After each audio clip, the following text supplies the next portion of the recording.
यो सबै सरकारको हामी गल्ती हो हेर्नुस् हामी ढुङ्गा माटो हिर्काएर चाहिँ गोला ढुङ्गा माटो हानेर चाहिँ जिताउने चाहिँ अमेरिका तो बन्दुक ल्याएर क्या नि हामीले मान्छे नबुझेर त्यसै हामीले यहाँ सुन्नु न हामीले अब तिमी हामी ढुङ्गा माटो ल्याएर चाहिँ त्यो बन्दुक ल्याएपछि त मान्छे त त्यसै डराउँदैन अब त्यो त भनेपछि धेरै पढेको मान्छे बाबाआमाको सामुन्ने इङ्ग्लिस बोलेपछि बाबाआमालाई थाहा छैन इङ्ग्लिस थाहा भएको त जवाब दिन्थ्यो होला इङ्ग्लिस उसलाई थाहा नभएपछि चुप्प लगाएपछि ओहो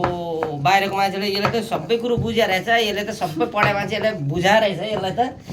यो मान्छेलाई त सबै बुझाएर रहेछ यसले भनेको सबै मान्दो रहेछ भने किन बाबाआमालाई त इङ्ग्लिसै बुझाएन त्यही भएर चुप्प लाएर बस्यान् थाहा भयो त जवाब दिन्थ्यो होला हेर त्यही कारणले यही हो हेर धेरै पढेको मान्छेको जमाना हेर भैँसीको अघि ब्यान्ड बाजा हेर भैँसीलाई थाहा छैन ब्यान्ड बाजा कसरी बजाएको होइन हो त्यस्तै त्यही भएर धेरै पढेको मान्छे नपढिकन देश कसरी चल्छ त नि त यहाँ देश चलाउने पढेको मान्छे कानुन बनाउनु थाहा भएन ठिकै छ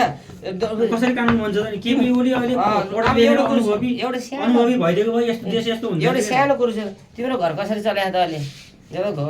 घरमा खानापिनाको लागि रोक्यो त्यो होइन नि त यो घर पानी रोक्यो हामी गरिब भएको जाँदा हाम्रो सरकारै गरिब भएर हामी गरिब भएको केपी ओली पनि कुन चाहिँ धनी थियो र पहिला सुरुमा त्यसको बाबामा त्यसले चोरेर हामी गरिब भएको अनि कुन चाहिँ चोरेर नचरा ऊ के अरे ऊ भएको यार त्यस्तो चोर जान्दिने होइन नि त भन्ने कुरो हाम्रो हो क्या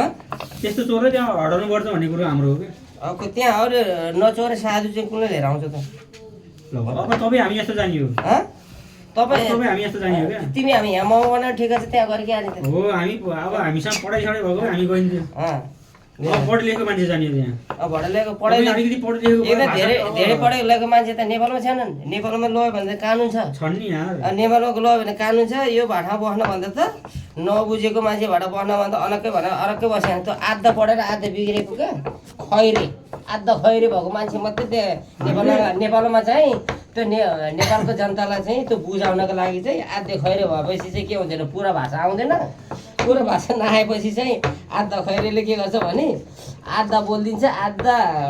के अरे नबुझ्ने बोलिदिन्छ अनि त्यहाँपछि नबुझ्ने भयो मान्छे चाहिँ चुप्प लाग्यो अनि अरूको भनाइमा सोचाइमा के आउँछ ओहो यसले त राम्रो भनेर चाहिँ सबै चुप्प लाग्यो भन्ने हुन्छ क्या हेर त्यही भने या त पुरै पढेको जान पर्यो पुरै यिनी भएको अब हर चिज एरोप्लेन बनाउने हर चिज सबै कुरो जान्ने चाहिँ जम्मै ठुल्ठुला देशमा छन् हेर ती आउँदैनन् हेर हाम्रो देशमा पनि छन् नि त्यही त हाम्रो देशकै त गाउँ अरू देशमा सबैभन्दा चोर फटाहरू नपढेका मान्छेहरू गरेर त्यस्तो भएको तपाईँको भोट केमा त नि अब तपाईँको भोट केमा त नि अब मेरो भोट त केही पनि छैन सबै चुते आउनु के गर्नु सबै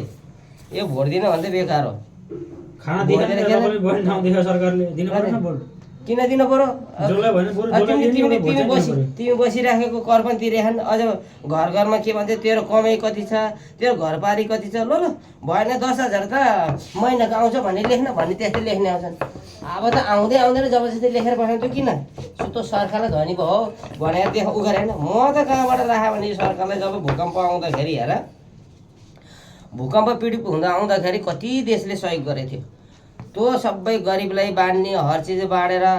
दिएको भयो भने कति ठाउँमा त उसमा काठमाडौँमा खाल्डो खनेर चामल पुऱ्यो त्यो विदेशले देखेर त पैसा पनि कोहीले त अवस्था ल्याउ